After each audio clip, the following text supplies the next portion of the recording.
There we go. Hey, everybody, welcome back to the Plays and Fades YouTube channel. Year the 2022. It's been a while, but I'm happy to be back by two absolute beauties of a co-host in LiamPicksFights and ChanceWagers.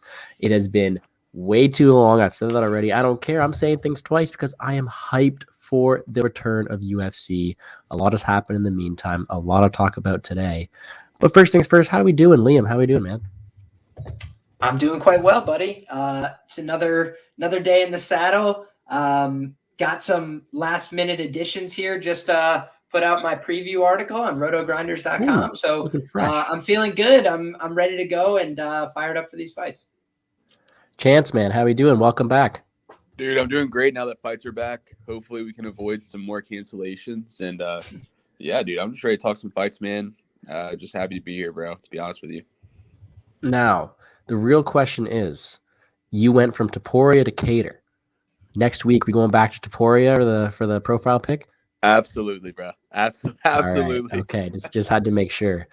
All right, but yeah, happy to see everybody back. Gramps, let's go. 2022 is our year. I'm very happy to say that. And I've been blowing everybody up. So if you guys follow me on Twitter, I apologize in advance. But I have to mention the Iron Man, a big contest that I was lucky to take down last year. And I'm hosting it this year. So if you guys want to know more about it, I posted a YouTube video on this channel. And I'm always happy to answer DMs. I know Liam's joining us this year. We have some great players in there. Filthy Franks, Tajik Bay, John Kelly, a bunch of great players, and I'm super excited to host it. So make sure to hit me up because that's going to be a lot of fun. But without any further ado, we have a card to break down. It is a 10-fight card, a lot of short notice replacements. I think the canceled and fizzled bout part of Tapology is more fights in it than the actual fight card itself, but that's okay. Full disclosure, I had 5 bets on this card, and 4 of them are gone due to cancellations. So I'm scrambling. I'm not going to chase, but I'm definitely going to have some bets I'm not as confident in, I'll tell you that. But let's get started with our first short notice replacement fight of the day. TJ Brown, 15-8. Charles Rosa, 14-6. This is one where I didn't expect this. I was expecting a fight between Benitez and Brown. I had the under, and I was really looking forward to it. And now we have a guy in Charles Rosa who I told myself I would never bet on him again, but he has one juicy, juicy price tag. Liam, we'll start with you first. What are your thoughts on this fight? So yeah, I think that there's just no way you could get me to play TJ Brown at significant chalk. I think there's several reasons for that. Fight IQ is chief among them. Pretty athletic guy. I think, he's physical, obviously. Oftentimes when he's pursuing takedowns, he's getting them at a pretty high clip.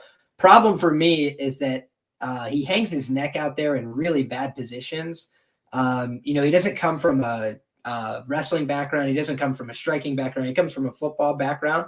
So he's athletic. He's coachable, but I think that some of his problems are in those like intuitive stages of fighting, knowing when you're in danger, knowing what the proper techniques are. I don't think he's very deep in any one area of martial arts. I just think that he's got, a decent game for winning MMA fights. But that's the reason why, the guy is pretty fragile. He's been finished in the first round a bunch of times. Charles isn't really the guy who's going to come out here and land heavy strikes, you don't imagine, but he has dropped people in the past. He occasionally will throw, a series of straight punches, and that's what it takes to knock down TJ Brown. You hit him on the chin with 2 straight punches. The dude's flying all over the octagon. That being said, I think TJ Brown's the bigger hitter here. So I could see if he opened up at a -150, a -165, something like that. Still wouldn't play it, but I'd understand that. But when you're seeing the price where it's currently at, it's like -275. They're giving Rosa no shot to win the fight, in part because he's coming in on short notice, in part because he's constantly disappointing his bettors. But I think that, what's the problem with Charles Rosa? What gets him into trouble? He always wants to grapple. He's always willing to grapple. And he'll go against a grappler and get completely outclassed in the grappling, but he doesn't get submitted. Guy's got very good submission defense. What else do we see? The wins that he does come across, they're normally predicated on some grappling success. TJ Brown is going to try and force some wrestling exchanges, you'd have to imagine, in this fight. That's what he always does, except in the fights where he's supposed to against Danny Chavez, and then he stands at range and gets his leg kicked off. By the way, he fell over at 2.5 minutes of the first round. So he's getting kicked off his feet 2 minutes into the fight. Charles does throw a good volume of leg kicks. It's one of the only things he's reliable to throw. So I think that Charles is going to have some decent tools for winning this fight. And on top of that, he's a Brazilian Jiu-Jitsu black belt who has some competencies. It didn't take a rocket scientist to submit this guy, TJ Brown, in his first fight.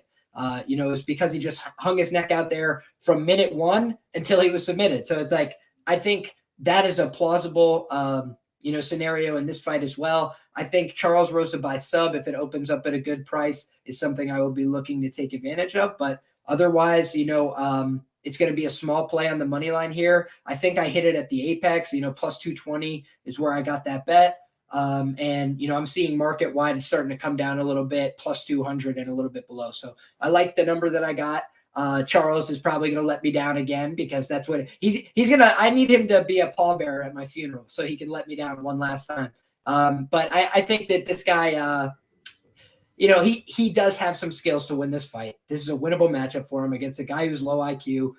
I think that this is a battle of guys who are low IQ. Hopefully my man Charles, based on his extensive UFC experience against much better competition, can get a win here and justify that new contract he got.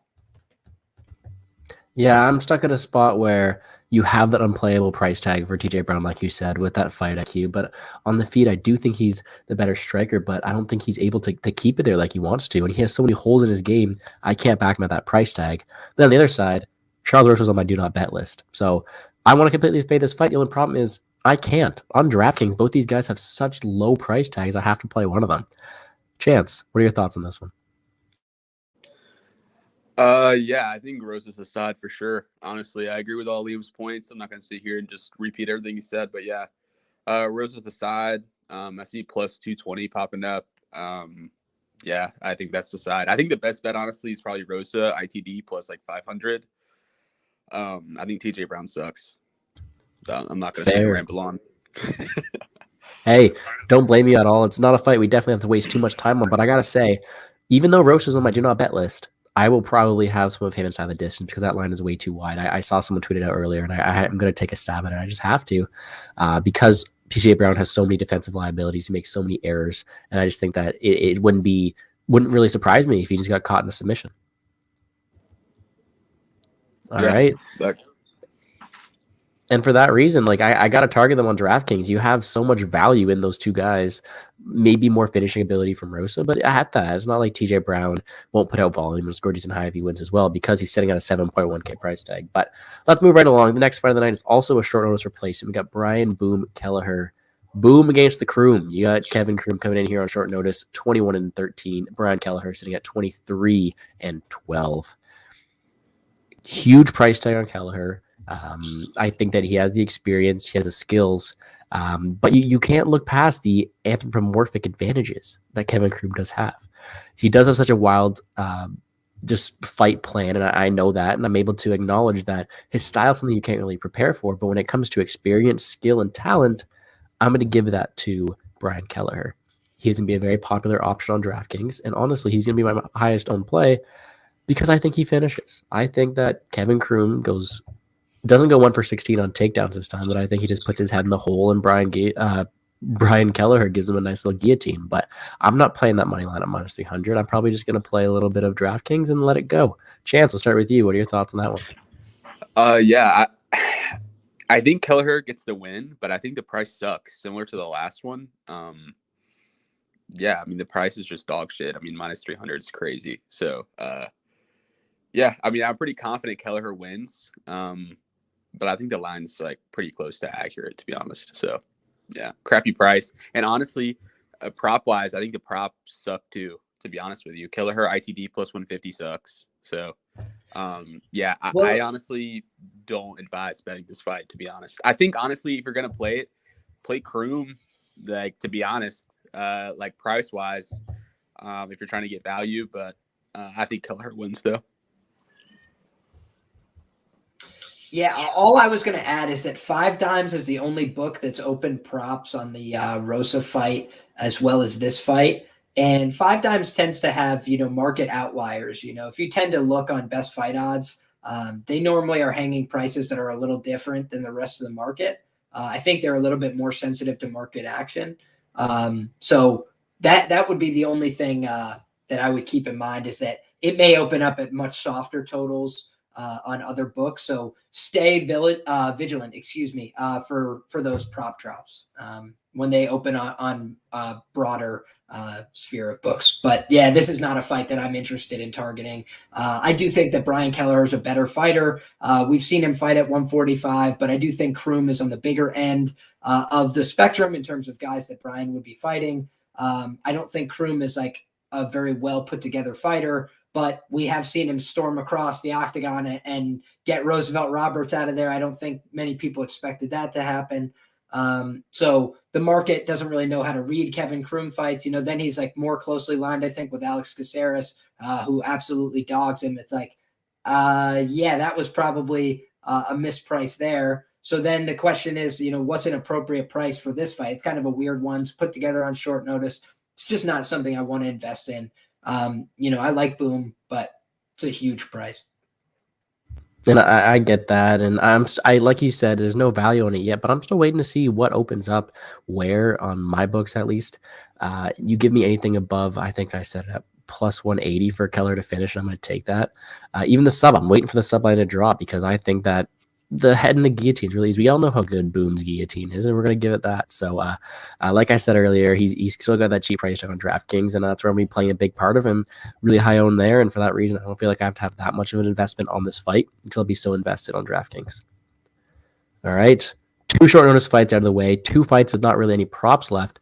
Let's get her going. The next one up here, Ramiz Brahimaj, 9-3 against Court McGee at 20-10, and this is funny because you have Ramiz Brahimaj, 9 finishes, all of them submission, 8 of them in the first round, the other one in the second. There's a guy in Court McGee who's been there against some top grapplers and never been submitted. So it's a guy who's one game plan, something that's never happened. You give the youth advantage to Brahimaj, you give the experience to McGee, and this is an even fight on some books. So I'm excited to hear your thoughts on this one. Liam, we'll start with you. How do you see this one playing out? Yeah, so this is a little bit of a tricky fight for me, if I'm being honest with you. So there is a huge age disparity here. And at a weight class where that tends to matter a little bit more than some other weight classes, right? We got 170 pounds, tends to be pretty competitive, tends to favor a little bit the younger fighters. So that's something I want to keep in mind here. But we've got Ramiz Brahimaj, gets barnstormed in his UFC debut, absolutely ran circles around. And that was a problem, right? But that was somebody with bouncy footwork, somebody that was throwing a good amount of volume, targeting all levels of the body. So that's something to keep in mind there. But yeah, he got basically danced around, throws every strike with a lot of power. He's known as the submission guy, doesn't really attempt much grappling in the fight. When he does, never sniffs a takedown. So big concern. Then he submits Sasha Palatnikov. And he looked, scary in that fight to a degree, right? After the fight, he's yelling, he's screaming. He was very aggressive, and his passing looked good there. But Sasha Palatnikov basically has a very limited ground game for the UFC level. Impa Kasanganay took his back, no hooks, rear naked choke, finished him. I think that was in the first round. So Sasha hasn't really shown great choke defense, hasn't really shown grappling core competencies. So Ramiz submitting him is like a check on the box. He was priced an underdog for that fight, as far as I remember. I think it was plus 125. So now he's priced at evens with Court McGee, who's got like a long UFC career, good body of work. This is a guy who I think he took a round off Sean Brady on all 3 judges' scorecards. This is a guy who is like out here standing on the feet. Terrible game plan against Carlos Condit, but he was having competitive minutes with him on the feet. So I think that, Court McGee, he's in a position where the bottom can fall out at any time, right? 37 years old at welterweight. He's been chin checked in the past. That would be my concern here backing Court, especially if it was a chalk price. As I see this line starting to flip to the point where Ramiz is a slight favorite in some places and Court is becoming a slight underdog, that would potentially tempt me on the Court McGee side here. He's got way more UFC experience, way more credentialed. And like you mentioned, had really good grapplers that he took down, tied up with them on the ground, held them in guard, did just fine, defended a lot of takedowns as well. I think that Court McGee is probably going to be able to stop all the grappling from Ramiz in this fight. So then it becomes a question of, can Court McGee keep this level on the feet, not get chin checked, I think I would favor him to do that more often than not. Court McGee at -125, -130 kind of makes sense to me here. Fair. And if I'm completely honest, I have a, let's say, an unwanted ticket on Ramiz Brahimaj right now. Before I get into that, I'll let Chance take this over. What do you got on this one? Yeah, I think Ramiz sucks. To be completely honest, I don't really think he's that good anywhere. He's a decent submission grappler, but on the feet, I think he's pretty bad. He's pretty slow. I know Liam was in that Twitter Spaces the other night. I was talking about, I have a bet on Court, and someone said, well, he's so slow. He's so slow. It's like, well, yeah, so is Ramiz. Ramiz is almost as slow as he is. So, yeah, I don't think Ramiz is going to be able to get it to the ground. I think, if anything, Court McGee's more likely to wrestle here and get it into a grappling position and get some top time. So I don't see Ramiz subbing Court at all. You touched on the Brady thing. If Brady couldn't do it, I don't think Ramiz Brahimaj is going to do it. So if you're betting Ramiz here, I kind of think, I'm not going to speak for you, Gordo. I'm sure you'll have a take on this as well. But I feel like if you're betting Ramiz, you're kind of just expecting him to be like the younger, fresher guy and to be able to maybe catch Court. And I'm just not going to bet on that personally at a price like this. I think Court's the guy that's going to go out there and win minutes. I think he has a bit of a grappling edge here if he wants to use his wrestling. I think he'll outland Ramiz on the feet. I think he's just a more durable guy. I think he'll be there in the later rounds as well. Yeah, I mean, unless he falls off a cliff or gets caught, I mean, then okay. But I got -105. I got a couple units on it, and I think he's a pretty solid bet, to be honest with you. So I don't blame you at all. That play I have is one of those ones where I took it pre-tape. I bet Claudio Silva against McGee. I took my L there, and my logic was, if I'm going to bet Silva, I got to bet Brahimaj. I did it pre-tape, and by the time I finished my tape, Brahimaj was no longer an underdog. He was at a favorite point. So I've kept my ticket. I have +100 on Brahimaj, strictly based on youth advantage, and I think that he's hungrier. Would I tell anyone to bet it now? No. Do I have the ticket? Yeah, I do. I have a unit on it. Not my most confident play, but if you're looking at it pre-tape, you got the youth, you got the hunger, and a guy who I don't think his ground game is that bad. I think Brahimaj has some skills there, so I'm excited to see how it goes. I know he's working hard with Saif at Sanford, so we'll see how it goes. Would I want to bet it? No, but if I can say one thing real quick, not to cut you off, but I also pre-tape like Ramiz as well. Like, I thought I was going to have a bet on him here. Like, I honestly thought I was going to have a pretty big bet on him here, to be honest. And then post-tape, I just wasn't a fan, but that's what you do. You got to make sure you tape. But when I did tape, I was my one book had best market price available, so I wanted to snag it at first. And by the time I was done tape, it was gone. Yes, Liam? I was just gonna say, man, Sasha Palatnikov was 0-2 in the UFC with 2 submission losses. I do think that people might just be overvaluing that as a win. That would be all I would caution people on the Ramiz side. But dude, I get your rationale. If you blind bet, +100, people that have an 8-year age gap in their favor, it's like, yeah, you're probably gonna win money. I was huge on Brahimaj against Platnikov, and turned out well. Good bet. Yeah, but that was a completely different reason, right? Platnikov sucks on the ground. Cormier has very good defense, and I think even really good grappling in general, right? So, I'm also the same guy who bet Muniz against Souza and told no one to bet it as well. So, who knows? Maybe I'm just lucky, but this is one where I liked it pre-tape, and I guess I'm going to roll with it at plus money. But yeah, when it comes to DraftKings, I think Brahimaj win equity is probably youth and a finish. I don't see him winning a decision here. Meanwhile, Court McGee probably will only win a decision here or a late finish and won't score that high. So unless you're getting risky and getting some Brahimaj low-owned play, I would stay away from this fight. And with that, we move it right along. Jamie Pickett, Joseph Holmes. I'm going to be straight up with you guys. This is the fight I like the least. Jamie Pickett, a guy I told myself I'd never bet after the Staropoli win. And Holmes, a guy who I made a lot of money on Dana White Contender Series, who I said I'd fade in his first fight. I got nothing. I'm going to leave this one to you guys. Chance, what do you got in this one? Yeah, so I really wasn't planning on betting this fight at all. I think they both suck, obviously, as do everyone else. We all agree both these guys are pretty bad. But I did end up with a play on Pickett here, and I didn't play the money line. I played the points handicap plus 3.5. I got it at minus 125. I kind of just see this fight being like a grimy, close decision in which plus 3.5 I think will come in handy. And I think kind of the finishing ability is kind of on Pickett's side, just being a more physical guy. Could maybe put Holmes in some bad spots.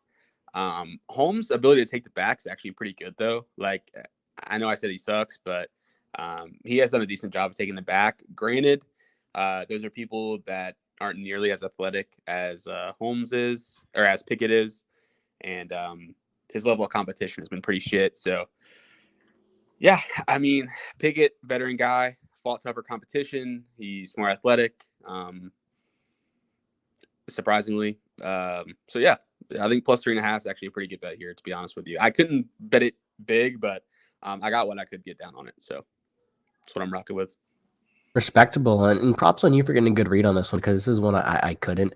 Experience Pickett. I think overall ceiling in a future, Holmes probably has a better one, but he's just so inexperienced. I can't back him here. Liam, what are your thoughts on this one? I mean, yeah, I just don't feel like I need to invest in this fight, right? I don't love either guy in this position. Jamie Pickett, significantly older, had problems pulling the trigger. Looked like he was a little bit more active in his last fight, I would argue, but because he was facing little resistance, right? It's like, I think that he's got a young, hungrier type guy in front of him here, and that could be enough. That's what's scary, is like if Jamie Pickett like decides he wants out, just like freezes up in the moment because the guy starts throwing back at him or something. These are my concerns with backing Jamie Pickett. And then on the other side, like you mentioned, this is a guy who's making us sweat bullets on Contender Series. And now we're going to back him in his UFC debut against a guy who's significantly older, a lot more time in the fight game, and who has like UFC experience under his belt. Ooh, that feels gross to me. This is a guy who barely got signed off Contender Series. Dana White's like, you're too green, brother. Come back later.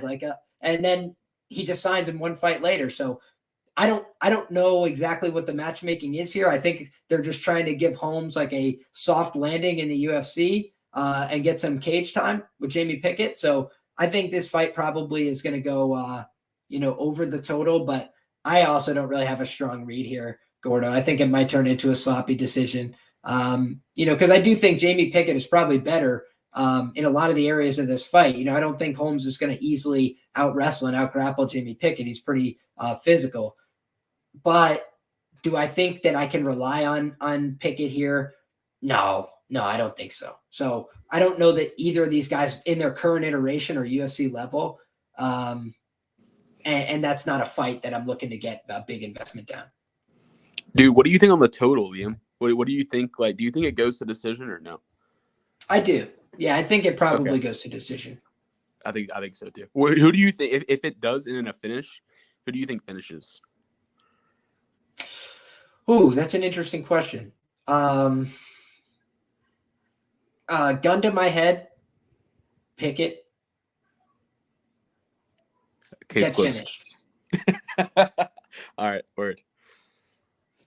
Fair. All right. Yeah, I'm with you. No big read. It's one of these ones where, even though we don't have that many fights, we have 9 others, and I have no need for an investment. I'm going to sit back, watch, gauge, see what Holmes' ceiling is, because I did like him on Contender Series, and he didn't impress me at all. So I'm excited to see where it goes. I'll be watching the fight, but no action on me for it. Even on DraftKings, not one of my higher owned fights, just because I can see it all turning into a sloppy decision. So I'm going to stay away from it. There's no need to chase anything here. And with that, we chase right along with the next one. This is one where I'm going to let Chance start this one off. Joe Anderson Brito, Bill Algeo. I was on the pod with Tajik last night, and he was all over Bill Algeo. Chance, are you on the same side here? You already know. No, I'm not at all. I played Brito minus 116. It was my first bet I made on this card. I bet it pretty big. Yeah, I feel like I've talked ad nauseum about this since this fight got announced. Algeo keeps his hands at his hips, which is not something I'd be a fan of if I'm on the Algeo side here. Brito's a guy that comes forward, throws hard. He looks to grapple. And, a lot of talk about his cardio. Well, if you go back and watch, his cardio is really not that bad. Not only is it not that bad, but in the third rounds, he's still throwing hard. He's still throwing heat. His power carries late, and he's still grappling in those later rounds too. Granted, a lot of his fights don't hit the later rounds. But when we see it kind of get into the second round, like we still see he's carrying it pretty well. So that was my only real concern. But then like I taped the fight immediately, realized that cardio wasn't a huge issue, at least in my opinion. And I don't really think Algeo is the guy that's going to take advantage of that later in the fight. I'm not a huge fan of Algeo's like killer instinct. So yeah, I think Brito, if he chooses to grapple here, I think he'll look like a pretty big favorite, honestly. And I could also see him just taking his head off, to be completely honest. I mean, he throws with heat. I'm not going to compare him to Davison, but similar style-ish. The way they throw like just absolute bombs and then mix in the grappling. I could see the comparison. I've seen a couple people make it, but yeah, I mean, I think he's pretty legit. I don't think he's any future contender by any means, but I think this is a pretty good stylistic matchup for him. Fair, and I'll stay straight up. I'm with you on Brito here, but Liam, let's hear from you first. What's you got going on this one? Yeah, so I played this at the same price, right? I got in at -116. I played the Brito side here, but the line has shot up on him market wide. It's -135 in a lot of places now. It's as high as -160 on Bet365. Bill Algeo, the comeback, +130. So almost tempting to middle a little bit on this fight, given the price movement. But I think that this is a fight that Brito can win, right? It's his UFC debut. That's a little bit of a concern for me, but it's in the Apex. It's not some huge pay-per-view, attraction or something. And I think that, Bill Algeo, fun fighter, good heart, always throwing volume. He does a lot of things right. He even has good body work, I would argue. He works the body with his hands. He'll throw knees there. But I think his lack of physicality has really cost him so far in the UFC, right?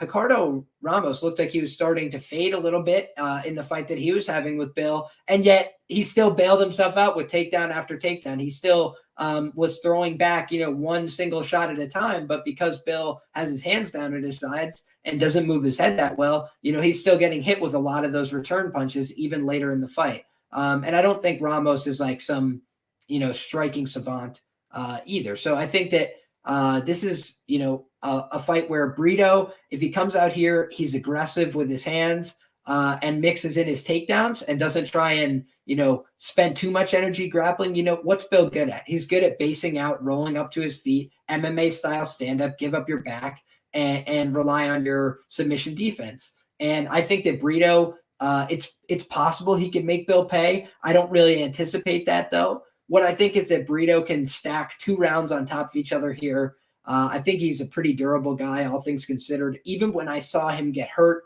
against some of the better regional competition he faced, I saw him immediately fire a takedown, not a panic shot where you put your head on the outside and wait to get guillotined, but instead blast double, head in the center of the chest, rip them off their feet, and compose yourself from the top guard. And I saw him do that. And then work from there, pass, land his own ground and pound. So I think Brito is a multi-dimensional threat here. I think he's a big guy, in terms of not his, height and reach, but his power and his muscles, his physicality. So I think he's going to be the kind of guy who can lift, mat return, somebody, in Bill Algeo, who's a little bit long, lanky, but not very physical. You said exactly what I wanted you to say at the very, very end there. It's Algeo, whether he's good at getting up or not, he gets taken down a lot, and that doesn't score very well for him. I think Brito's going to be able to take him down, bag some points there, and even those transitions where he gives up that back, Brito's got a pretty good ground game. I think he's got more power on the feet as well. I think that the only clear advantage I see Algeo having, which is not even clear in some of his fights, is maybe that cardio, because some fights, like Chance mentioned, maybe if it depends on what kind of sauce Brito's on, he's able to have more cardio than others, right? So I think that Algio, his best shot is probably a decision here. I don't see him finishing Brito that often. And for that reason, I'm going to bank on Brito being the more explosive, younger, and talented fighter in most aspects of this fight game. So take him to be better on the ground, better takedowns, better wrestling, and even on the feet, more explosive, close that range, close that reach disadvantage, and do really well with it. I'm on Brito here. I'm on him even more in DraftKings because of that takedown upside.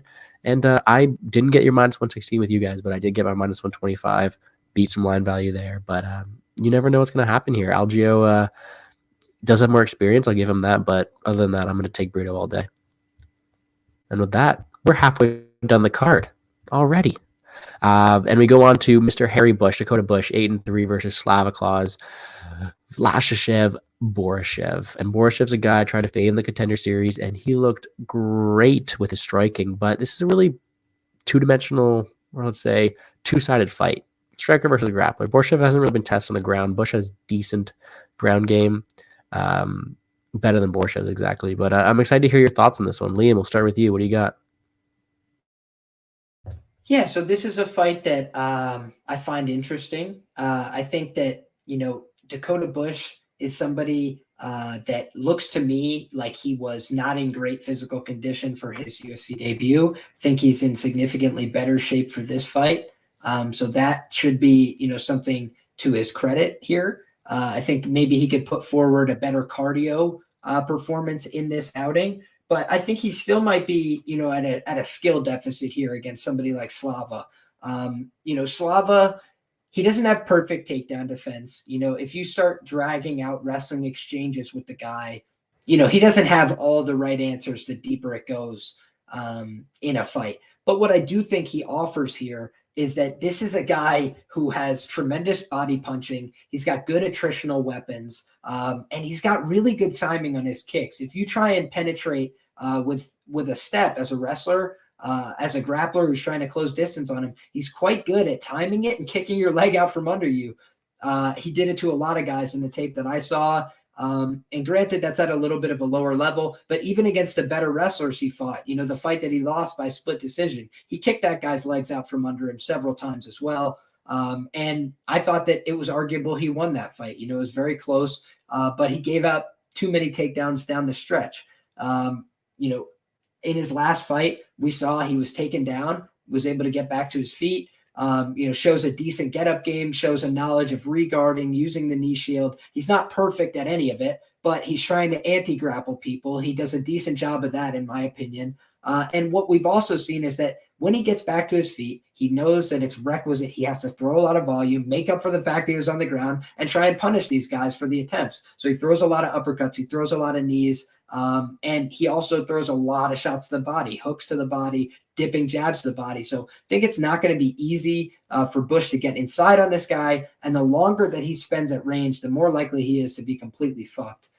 Because, what I saw from Bush in his last fight was that he throws wild, reckless, a little bit crazy stuff, a lot of volume, but a little bit spastic. He throws with a decent bit of power, it seems like, but doesn't really have a lot of KOs behind him. So he's just throwing a lot of his energy into his shots. I think that's part of the reason he gassed as well. So maybe we see a more composed performance here, but it's kind of hard to predict that. He's a pretty green guy overall. Slava is as well. A lot more experience in the striking, though. I think Slava is probably going to make him pay on the feet and find a knockout at some point in this fight. But am I interested in backing again, a guy in his UFC debut at minus 180 chalk? I'm not thrilled about that price, especially a striker versus a grappler who's going to be attempting takedowns. I'm not really looking for that. But if I was to play it, I would probably play fight doesn't go, some prop like that. I have seen Slava come close to giving up his neck a few times. Make some basic mistakes in the grappling that could cost him here. But I don't think Bush is like a prolific grappler either, unless we've seen market improvements. He's had pretty basic choke series.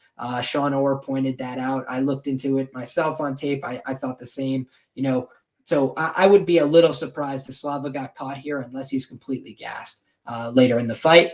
but I do think Slava's got a decent chance of putting him away. So, yeah, it should be a fun fight. Love it. And I'll tell you, I'm excited for it, but this is not one I really want any part of. I did mention Bush being a DraftKings play of mine when there were no short notice replacements, but now that there's so much value with Kelleher, Brown, Rosa down low, I don't need to play as much Bush as I needed to before. Chance, what do you got on this Harry Bush versus Slava Claus fight? Yeah, I'm on Harry Bush here. I think Slava's a bit overrated, to be completely honest with you. I do think, like, kickboxing-wise and on the feet, obviously he's pretty scary and does some things really well. But I think grappling-wise, he definitely has some issues. I think if Bush goes up there and forces the grappling, like he's told me he would, and, we've seen him do in the past. Yeah, I think he'll go out there, force the grappling, get it to the mat, where I think we've seen Slava make some pretty rudimentary mistakes, you could say, which I think could get him in trouble here. I took a little bit of Bush money line sidewise. I've seen it up to plus 170, which I think is crazy. To be honest with you, at like Bet Rivers, I think that's way too wide. But I think Bush by sub is a really good bet, to be honest with you. I think if he gets to the mat, Slava will make a mistake at some point. I think fight doesn't go where like the unders are good. Yeah, I don't think I'd be playing Slava. If you're going to play Slava, just play him ITD.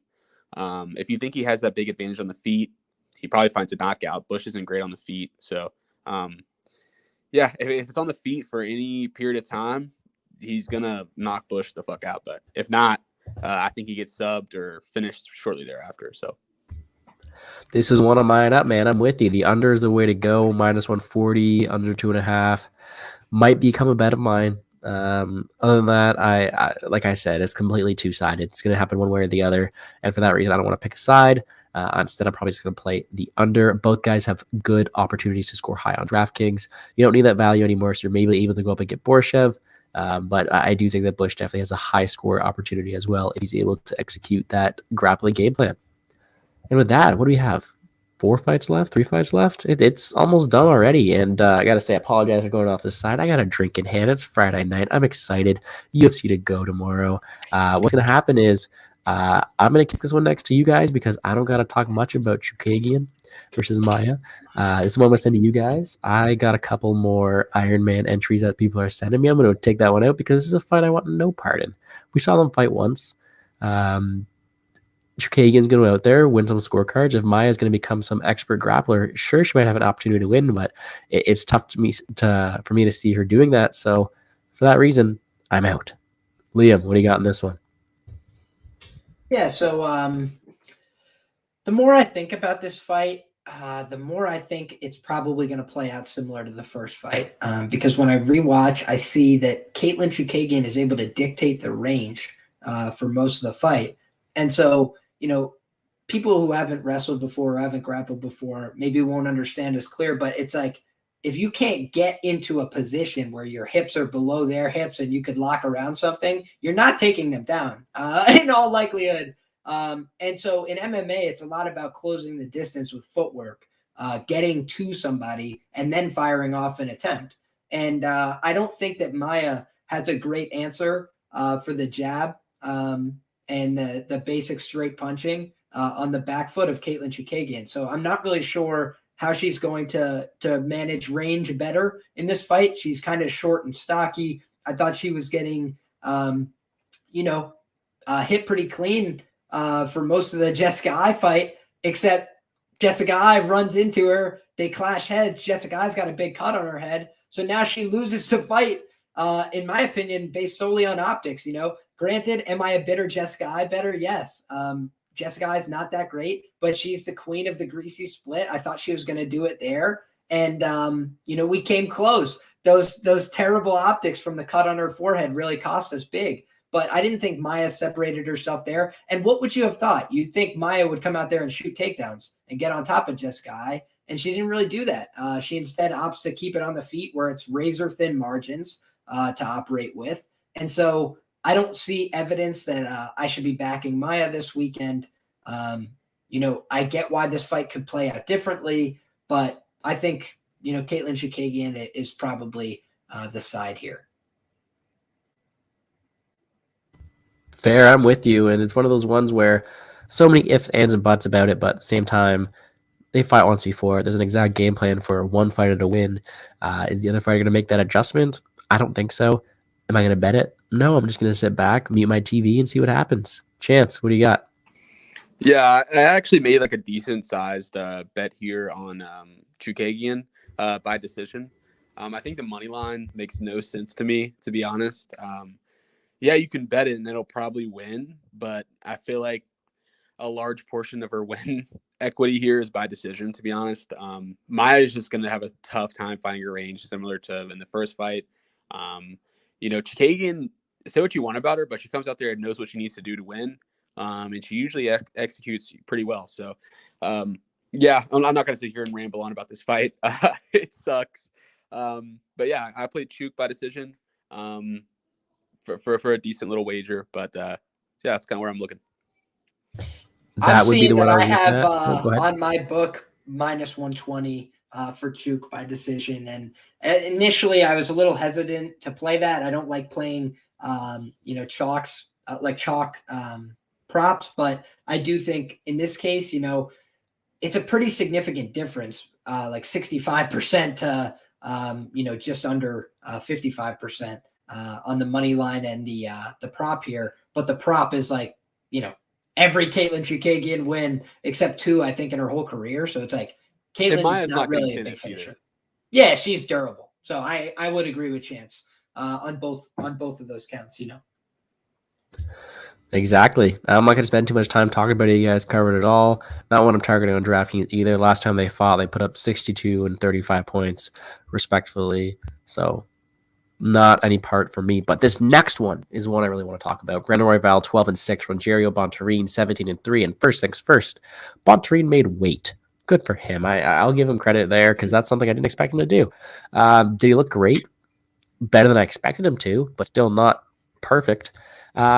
The big thing here for me is the pace that Royval's going to put. I think if it comes down to a 4-minute fight, Bontorin's more talented, but it's a game of matchups, and I think that the matchup Royval possesses here is one to break Bontorin, and for that reason, I'm on Royval here. What about you? Chance, I'll send it to you first.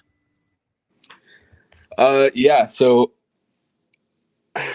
I sent all my bets earlier this week to my guys, and I said that I was eyeing a bet here, and I still honestly haven't pulled the trigger on Royval, and that's kind of where I'm looking here. I think I'm going to do it. I just hate the price I'm getting, honestly. But Bontorin looked like shit today on the scales, honestly. I know you say he looked better than expected, but I thought he looked pretty bad. He looked like ill, like actually, I thought. But that's just me. And I honestly take that into account almost zero when I do my handicapping or whatever. But yeah, I think Royval's going to push the pace. Bontorin, I think, is a better technical grappler, like when he hits the mat. Whereas like Royval's a bit more opportunistic, which can kind of put him in some bad spots. Bontorin hits hard, but he also doesn't throw a lot, so he's going to concede minutes here. So I'm getting the definite minute winner, I would say, and probably I don't want to say he has more finishing upside, but I kind of do think he has more finishing upside when you take into account the fact that Bontorin's cardio is just so suspect. It's just a giant question mark. And while we've seen Royval be finished, I mean, Pantoja, like that, I thought Pantoja was starting to break there, to be honest with you. I had a bet on Pantoja. I had Pantoja by sub. And I honestly didn't see it happening. Once Pantoja got the back, I could see it kind of start to formulate, and I saw, where there might be a path to a finish there for Pantoja, but Pantoja started looking gassed. So if he can gas Pantoja like he did, I think Bontorin's going to struggle here pretty bad. Unless he can get it to the mat and maybe ride guard. But even then, Royval is not the guy that's going to let you do that. Then, I'm saying, okay, well, maybe he hits him hard on the feet. Maybe he, hits Royval hard, puts him in a bad spot. But we've even seen Royval get hit hard and come right back. He's throwing stuff back. He's getting to the mat and getting into like a dangerous position.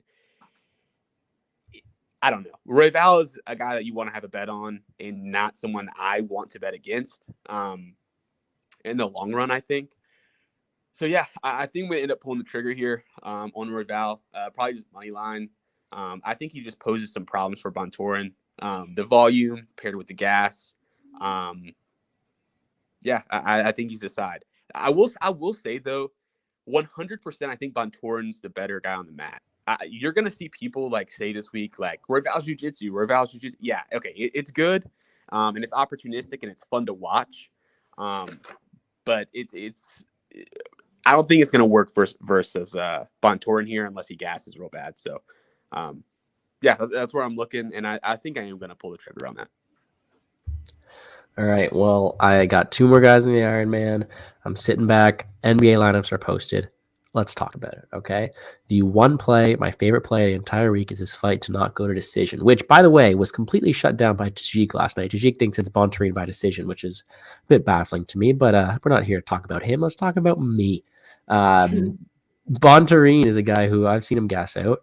Didn't look very good today. He looked decent last time cardio-wise. Last time, that was 10 pounds heavier than he is now. He also was facing a guy who didn't push the pace as much as Royval does. Royval's a guy who's kill or to be killed. Could he be caught early? 100% he'd be caught early. He is very sloppy in transition, leaving himself open, but in doing that, he pushes a pace that Bontorin's body, especially at 125, cannot keep up with. This is one where it's probably Bontorin early by catching Royval in something that he's not expecting, or Royval late when Bontorin breaks, because we all know that Royval can break him. This is one where I don't care how much improvements you're making, you can't make them drastically enough to match Royval's pace. That's what makes him so good, is that Royval's not necessarily a good fighter defensively or offensively, but his pace is one that's his style. And for that reason, I'm liking him here on DraftKings to win this fight. But as I was talking to Chance about this earlier in the lobby, I'm a scared better. I could probably bet Royval inside the distance, be much happier with that. But I'm going to go with the fight doesn't go, just because I know that Bontorin is very, very alive to catch him. But I'm expecting fireworks. I hope this one finishes. That's probably my favorite spot here, because it's just style. Styles make matchups. I'm seeing here, Snell was also a favorable matchup. Yeah, but he didn't push the pace the same way I expected him to either. Bontorin may have looked better, but he was 10 pounds heavier too against a guy who Snell will definitely... Royval poses a lot different problem than Snell does, and that's all I'm going to leave it at. But I see this as one where Royval's also taken a step down in terms of people he's fought recently. So I'm excited to see how it goes. I think talent-wise, if Bontorin fixes up that cardio, he has a decent chance of doing well in this division. But this is not the best stylistic matchup for him here. I'm trying to debate. I'm in that MMA Lock of the Night challenge. I'm trying to figure out what my Lock of the Week is. This might be one of them. This is one in the running because I love this fight to finish. And I really hope it does here, unlike what Tajik says. It should be Kattar. We'll get to that later. You watch it, okay? If you're gonna tell me, we'll get to. Okay, we'll get to this later. I'll get there. All right, we got to talk about the real main event here in Chase Sherman versus Jake Collier. I'm going to keep this short. Jake Collier will forever be my friend. One of the biggest bets of my life was Tom Aspinall versus him. Thank you. And I also bet him to win a decision versus Volante. So we like Jake Collier. I'm excited to see your thoughts on this one. I'm not really the biggest fan of this matchup in terms of wanting to run to the window and bet it, but I'm going to let you guys take over and see if you guys can convince me to take a side, because I see both options. I see a Collier decision. I see Sherman's power. What do we got? Liam, we'll start with you. So I think that this is the fight I'm least passionate about on the card. A lot of people are in a rush to bet these fellas for some reason. I am not in a rush to bet them. Admittedly, I got to revisit the Chase Sherman tape, especially lately, because there's been a drop-off, pretty substantial drop-off post-USADA suspension. So, before I would make any kind of play on this fight, I would want to tape it a little bit deeper on the Sherman side. As you guys could imagine, I wasn't very inspired to tape this one that deep. When I look into the matchup, just broadly speaking, Chase Sherman looked tremendous compared to Jake Collier on the scales, right? He looks like an athlete or something. Jake Collier looks like a guy who's not training for his fights, but I have seen pictures of him with Dakota Harry Bush. He's at least at a gym. He's at least doing something. So there's some level of preparation going into this. He's throwing a decent volume of strikes, but I think the Carlos Felipe fight, Carlos Felipe is a pretty standard boxer with not a lot of power, and without power, it takes away a lot of win equity at the heavyweight division. So I think that this is a fight where, I would much prefer to be on the Chase Sherman side here as an underdog than the Jake Collier side here at chalk. But a lot of people that are smart, that I respect, think that, Collier is going to run away with this because of his volume, because of the fact that, he can still move after one round. I'm a little bit worried. As my man Sean Orr said, he looks like he's propped up on stilts. That's Jake Collier. We see a lot of leg kicks from Sherman, some attritional work. He has hurt better fighters than Jake Collier in the past. So I think the finishing equity is on the Chase Sherman side here. Problem is he doesn't have 15 minutes of gas. He has self-confidence issues, will talk himself out of a fight after the first round if it's not going good. A lot of things that I don't like. So, let's see how much money comes in on Jake Collier before I decide whether I want to play Sherman here. But I don't think either of these guys are very good. I don't think either of them is long for the UFC. It's remarkable to me that Collier has been able to stick around this long. But like you mentioned, you bet on him in the Volante fight. Excuse me. Sean said that John hasn't trained for a fight in like 3 years. So he had to grease one over John Volante, who's not training for the fights. Like that's not reason for me to be confident on him in any fight in the UFC. I'll be honest. I'll join you. I'm not very passionate on it. Chance, we know you're passionate about Calvin Kattar. Are you passionate about these two big boys? No, I'm not even going to waste my breath here. Liam mentioned it. This fight's super binary. I mean, we've seen every take on Twitter. I mean, you either think Collier is going to also Collier. What is that, Liam? What is Collier? Dude, yeah, I think Collier either, wins a volume-based decision here.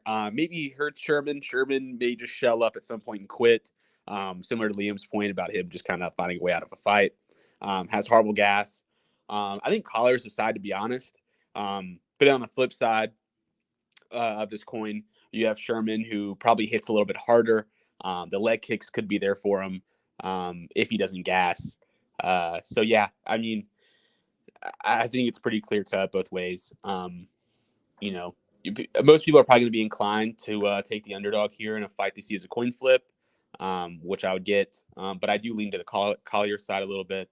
But I did not bet it at all. I think if you're going to bet it, honestly, I think the clearest thing here to me is probably like Collier decision, but the line just sucks. So I thought for a heavyweight fight, I would actually get like a decent line there. Like if I could get like 2x on it, like plus 200 and something, I probably would have played it for a little bit.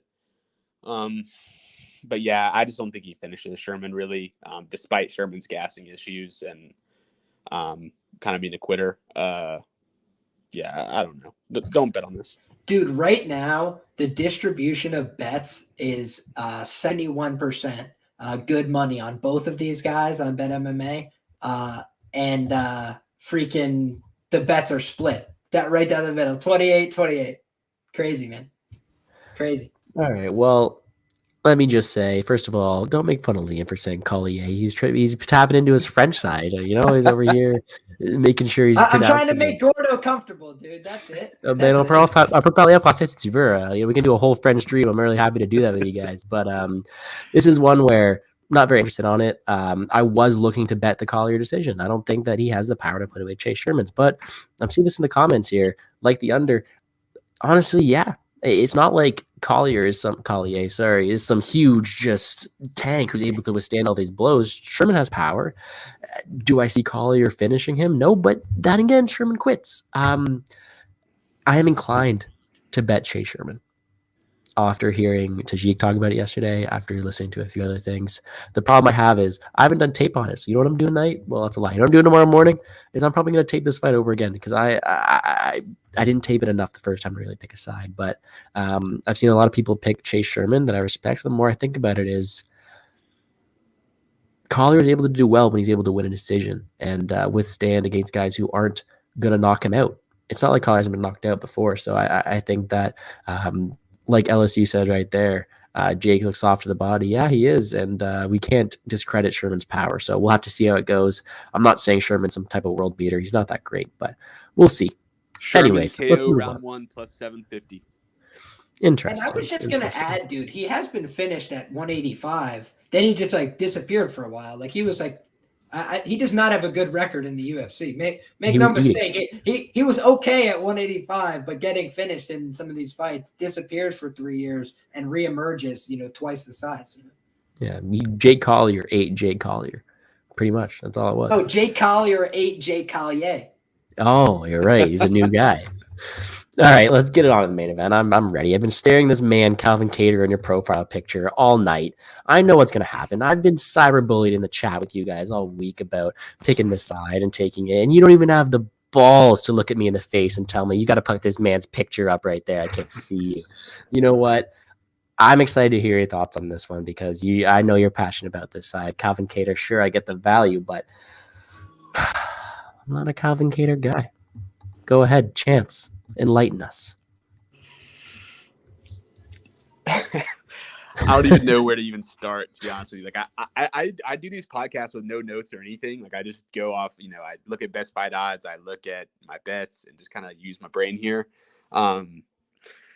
I really don't even know where to start. Amateur. I think, yeah. Yeah. I guess to start, I'll say this. I'll say, the thought that Giga's just going to come out here and starch Kattar because he's so much faster and throws these nice kicks.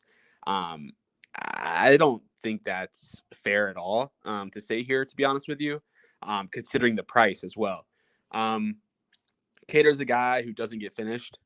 He's tough. We've seen it over and over again. Everyone knows this. I don't see him getting finished by Giga.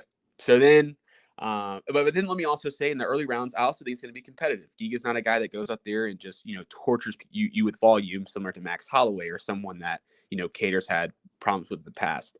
I think once you get inside on Giga, past the leg kicks, I think Kattar can cause some problems. People forget Kattar hits like an absolute truck, okay?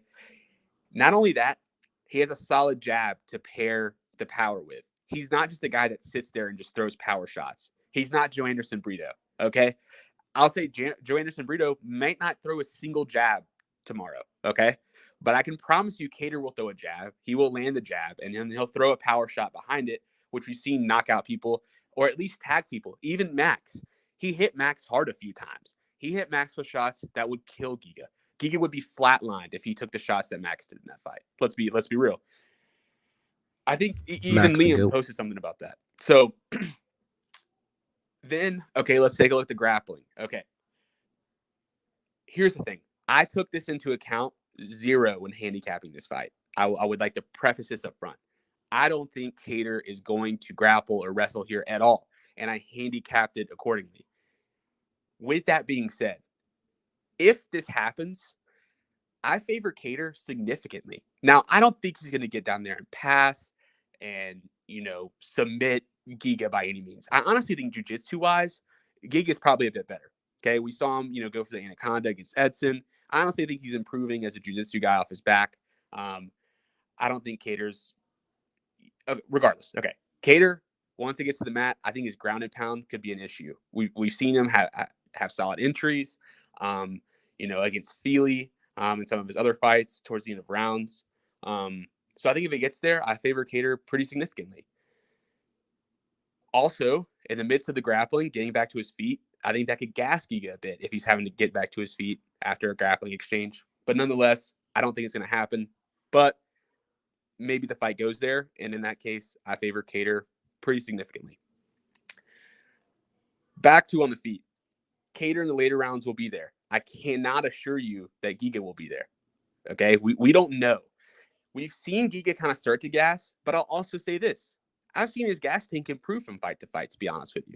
I thought against Edson, I kind of saw him start to waver, but then he kind of got a bit of a second wind and went out there and got the finish. Also, he put a ton of shots on Edson. It's not like the finish came in a flash. Like, he had to continuously work for that finish and didn't gas himself out in doing so. At least, we didn't see after the finish, but I mean, it took a while to get that finish. I think on the feet, he's honestly the sharper boxer.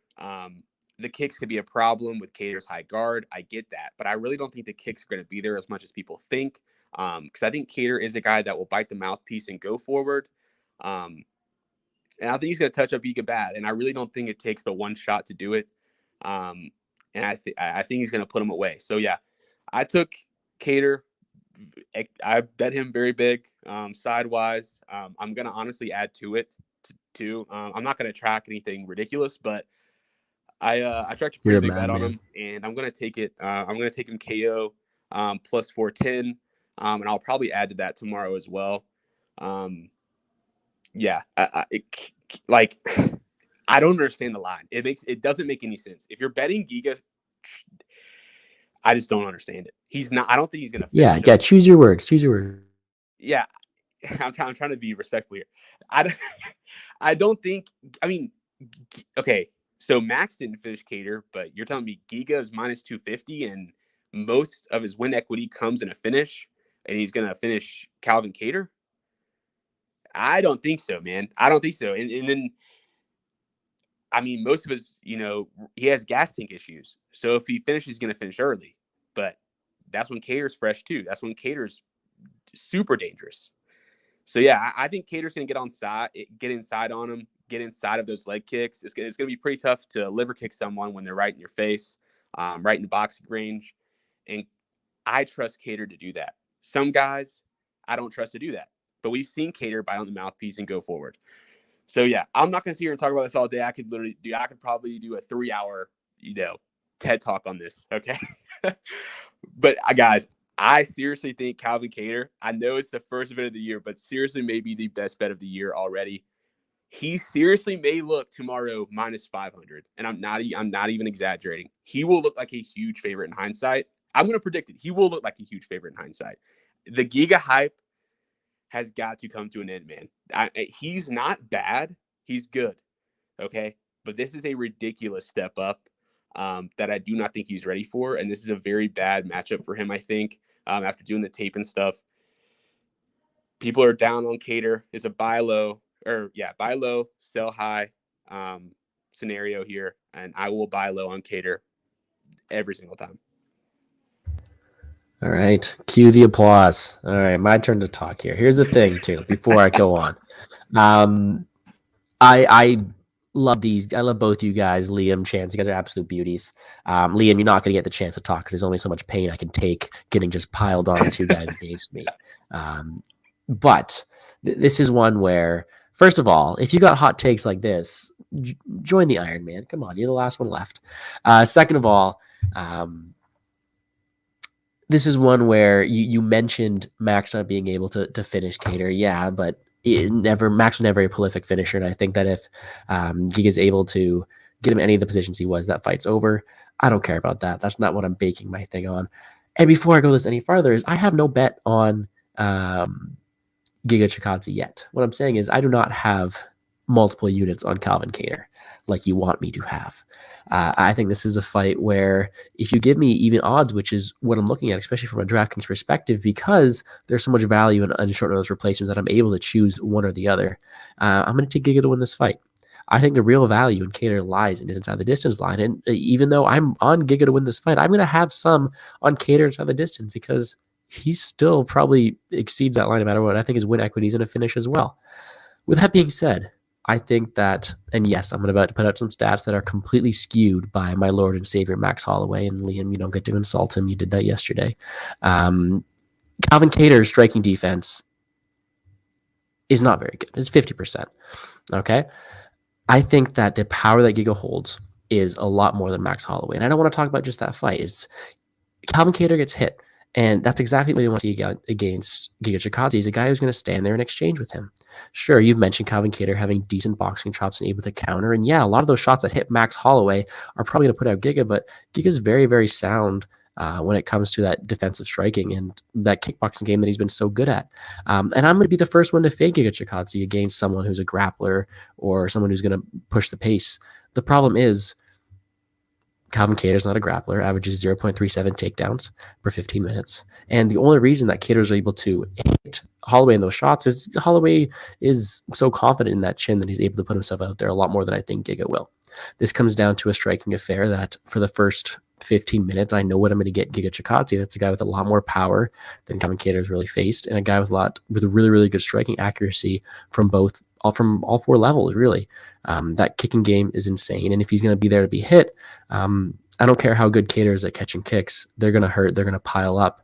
And it really comes down to not even who's going to win the minutes, but who's going to win the more impactful shots. And I don't care how tough you are. Some of these shots that Giga put out there are probably going to hurt you. And if he's put in any spots against the fence, are probably going to finish you as well. When it comes down to betting someone who's going to win minutes and betting someone for value, you're going to give it to Kattar. With that being said, my philosophy is always I don't like to bet on fighters who I don't think are going to win. I'm going to have a bet on him inside the distance, but I can't make a big bet on Calvin Kattar based on line value. I respect you. I respect your massive balls. No homo. But this is one where I'm just gonna sit back. Hopefully you make a lot of money. I really hope you do. Because I don't want you to sell your PS5 and stop playing Warzone with me. I hope you go off and do really well. I'm really looking forward to this fight. I'm no Giga truther, but I'm one where I think if it comes to me picking a side, gun to my head, I'm picking Giga for the reasons I explained. And I know Liam's going to shut me down, and so are you, but I'm happy. And I'm excited. I'm going to have a drink in hand. UFC's back. I'm going to have Giga in my lineup in the Ironman tomorrow, and we'll see how it's going to go. Liam, your turn. Thank you. All right, tag me in, brother. So this is my thoughts on this fight, right? I wrote in my Roto Grinders preview article today that if you give me this fight at evens, right, it's obvious who you take, right? I think you take Giga Chikadze more often than not because he's been more active, right? Since we've last seen Calvin Kattar, Giga's twice been in the octagon. He accrued some actual octagon time in the Edson Barboza fight. And prior to that, he starches Cub Swanson quickly, so adds to the highlight reel. I think that when I look at a guy like Giga Chikadze, what I see is that this is a point where the market is starting to fall in love with Giga, right? And here's what I mean. If you go back and look at his odds history, this is a guy who opened as an underdog against Jamal Emmers, Brandon Davis, Omar Morales, Edson Barboza. So he's opened as an underdog in a lot of his UFC fights. Not this one, right? And this one, he's a pretty significant favorite. If you look at his history between the Dana White's Contender Series and the UFC, 4 times Giga Chikadze's been a favorite. He's 3-1 over those fights for a 3% ROI. So this is my problem with backing up the truck on Giga as a minus 250 favorite, right? We saw him take a step up in competition from gladiator fight challenges to Austin Springer, and he hit the deck, right? Like he was kind of winning the fight clearly and then just was like, oh, I need out of here. Problem for me. But then we've seen since then, he's done a lot of great work, right? Eked out some split decisions, numerically outlanded by Austin Springer and Jamal Emmers, right? So it's not like this is a guy who is known for his overwhelming volume, right? If you look, 3.84 strikes landed per minute. That's fucking tremendous for Giga, right? But he's attempting 9.13. So he's just very accurate. He doesn't throw all that much. He's an accurate guy. And he throws with a lot of power. So when he throws, he tends to throw something intentional, a lot of power, and he does it early and often. But when we look at Calvin Kattar's previous opponents, who's really been able to stifle him? It's guys Moicano, Max, Zabit Magomedsharipov. And what did they bring to that fight? Overwhelming volume. What I saw in that fight is that Calvin Kattar, who has this catch and pitch style, he likes to start an exchange by throwing a jab, see what you answer with, and then fire the returns, right? He likes to get into that catch and pitch game. If you throw nonstop, if you throw dot, dot, dot, dot, dot, dot, he can never get into the fight because he's looking for that space, that opening, that pause to counter. I don't think that Giga is going to offer as much volume as those guys. And so that's why I think this becomes a fight that's a little more in the margins, right? If Giga was just going to throw nonstop, yeah, I could see how Calvin just gets overwhelmed with volume again and then doesn't find his way into this fight at all. But we're saying Calvin Kattar, who landed over 100 significant strikes, I believe, in that Max Holloway fight where he gets outclassed. It's like, yo, we know Calvin can throw a lot of strikes. We know he can go 25 minutes throwing strikes, doing whatever he needs to do, anti-grappling, anti-wrestling, a little bit of wrestling himself. We've seen him do it 15 minutes cleanly. We've seen him do it 25 minutes cleanly. Calvin Kattar has it proven over that level. He's been fighting these guys who are in the top 10 in the featherweight division. Then we see Giga, he got 2 advantageous matchups. Here's what I mean by advantageous. Edson Barboza, we all credit him as a striker. He's a striker, period. When's the last time you saw Edson Barboza wrestle, grapple anybody? He didn't start wrestling in high school or something. No, guys, he doesn't do that. So Edson is going to go out there and engage you in a stand-up fight 100% of the time. There's no threat of a takedown. Is that going to be the case with Calvin Kattar? Only if he's a fool. If Calvin is not introducing the threat of a takedown here, he's a fool. But I think he's going to be feinting level changes. I think he's going to try and give Giga multiple things to think about. I think he's going to try and press him into the cage, where we've seen that Calvin has monstrous elbows. So I hear everybody talking about this guy's a one-dimensional fighter. Why have I seen him calf kick people then? Why have I seen him land these big elbows over the top? Why does he do a lot of body work that most guys in his weight class don't prioritize when they're headhunting instead? That's a question for me. Yes, Giga can hit all levels of the body. Yes, the guy's a freaking stud. But we've seen him slow down in terms of his pace over the course of a fight. We haven't seen that from Calvin Kattar. He actually picked up the volume, as far as I remember, in the Dan Ige fight, where he starts throwing more over the course of the fight, right? So we know that Calvin could be a good nail.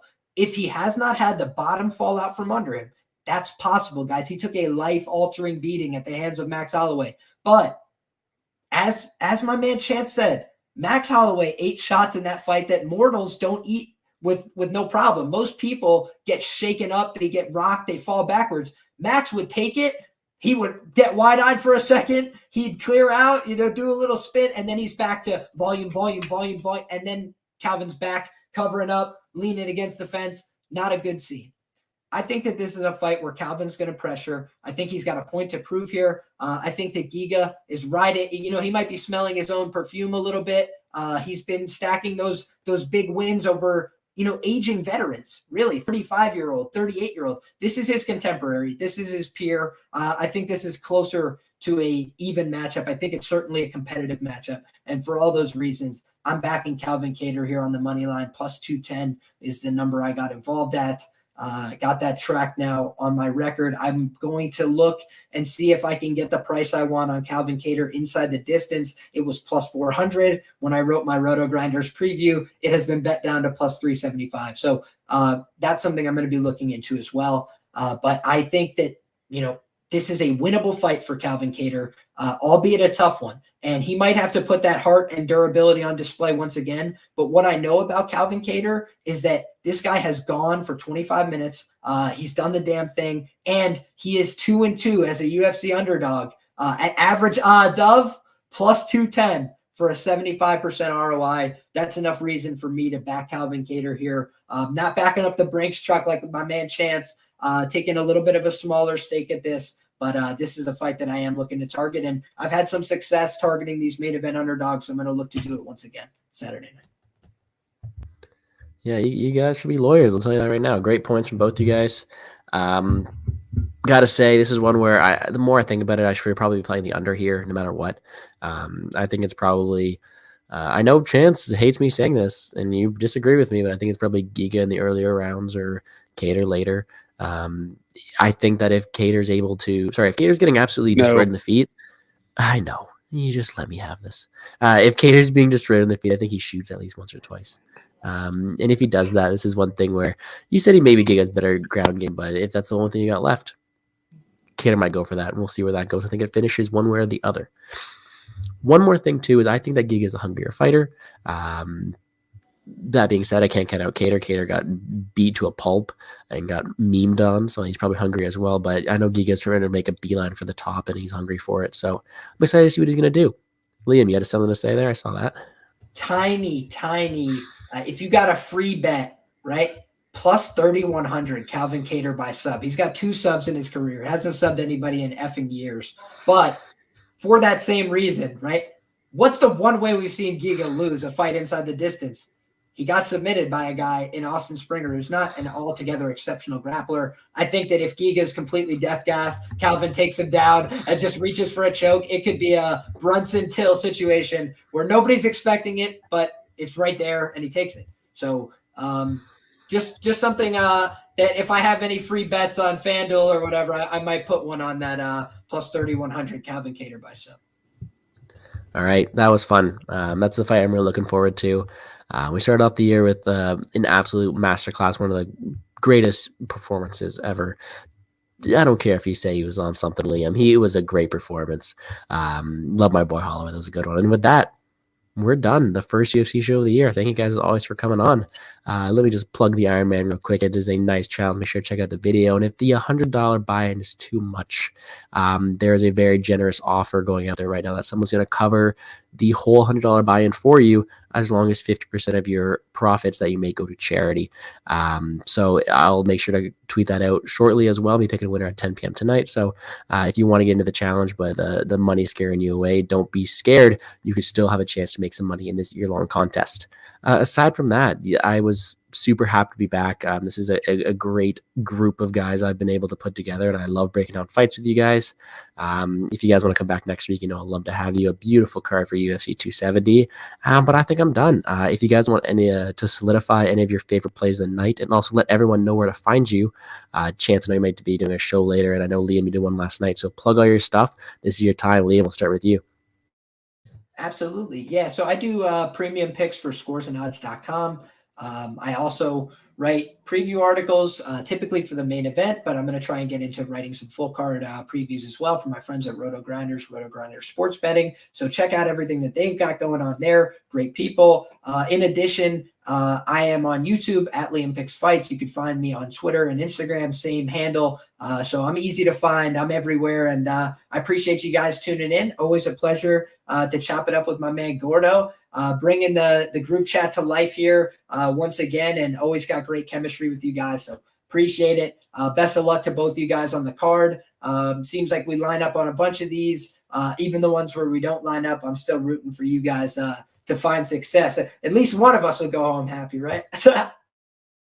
One more thing too, both of you guys' descriptions or information is in the description below. So if you guys want some quick access, do that as well. Something I forgot to mention real quick. I'm going to be on Pub Sports Radio live during the fights tomorrow. So if you guys are interested, go ahead and check that out. Should be a great time. Last time, I got to be honest, we cashed a lot of bets live. You'd be sad if you missed it. Gave away some round props. Almost had Mateus Gamrot round 2 sub. Slipped through my fingers. It was like plus 3,500, boys. But next time, I would encourage you guys, check it out if you haven't before. It's a really good time. Love it, man. I'll definitely be tuning in. Well, around my Bills game. You can't forget about my Bills game playing tomorrow. Chance, let them know where to find you. Yeah, so just ChanceWagers on Twitter. Yeah, I guess one thing I want to say real quick is if you guys just like and comment on this video, just whoever's watching, just shoot me a DM. Just show me that you liked and commented. I'll shoot you my my bets for tomorrow. And then if Kattar loses, I'll give you the rest of my bets for the year for free. So yeah. So anyone that likes and comments on this, okay, all right, and just like shows me proof, I'll give you my bets. And if Kattar loses, I'll give you the rest of my bets for the year. So yeah. So yeah, what is this exclusive, or is this exclusive, or can I take a? I'll make the same deal with people. I will give you my full notes. It's like 20 pages worth of content on Giga Chikadze and Calvin Kattar. If you do the same, send the same proof. Am I able to cut this out and tweet it, or is this exclusive? Yeah. Is this exclusive? Yeah, blow up my man Gordo's channel today. Yes, sir. But yeah, dude, not exclusive at all. So yeah, just like, comment on this video, shoot me a DM. I'll shoot you my bets, and if my max bet on Kattar loses tomorrow, I'll give you the rest of my bets for the year for free. So that's pretty much it. Just follow me on Twitter, or not. Don't really give a shit. But yeah, best of luck to everybody tomorrow. Especially Liam and Gordo. Dude, let's just make some money, man. That's the plan. Let's all get rich. Hey, I'm not sure if you guys know how good that offer is from Chance. Chance is a guy to make a ton of money on all those year-long bets. So I don't know. I'm kind of even cheering for Gigi even more now. I'll take some year-long bets from you, but let's hope he doesn't lose, because you definitely can't make it as a Warzone player. So with that, we are done for the end of the night. You know what I'm going to do? I'm going to crack open one more for you guys right there on stream. Thank you guys all for hanging out with us the entire time. If you guys are just watching this after the fact, lucky you guys. Comment below proof and get that deal from Chance and Liam. Absolute beauties. Thanks once again for coming on the show. Make sure to check out my DFS video and DM me to play against me, Liam, and many more in the MMA Iron Man. Thanks, guys, and let's make some money.